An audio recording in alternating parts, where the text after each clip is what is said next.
এখন বাজে রাত 11:16 আর এখন দেখো বাবা আর মেয়ে গল্প না, ওরা এখন পড়াশোনা করছে। বাবা মেয়ে পড়াতে বসেছে আর মেয়ে দেখো বাবার দিকে ড্যাব ড্যাব করে তাকিয়ে পড়াশোনা শুনছে। কত মনোযোগ সহকারে বাবাই আর মেয়ের পড়াশোনা হচ্ছে দেখো। আর বাবাও এত পড়াতে ব্যস্ত যে মধ্যে দিয়ে পড়াই ভুলে যাচ্ছে নিজেই।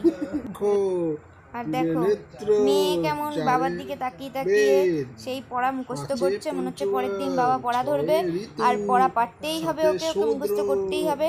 একদম মনোযোগ দিয়ে পড়া শুনছে, মুখস্থ করেই ফেলবে মনে হচ্ছে। দেখো কত শান্ত হয়ে পড়াশোনা শুনছে। যখন পড়ার আদৌ বয়স হবে, যখন পড়তে বসবে, আদৌ এইভাবে পড়া শুনবে কিনা কে জানে। তখনও যেন এইভাবে পড়া মুখস্থ করে এবং পড়াটা শুনে।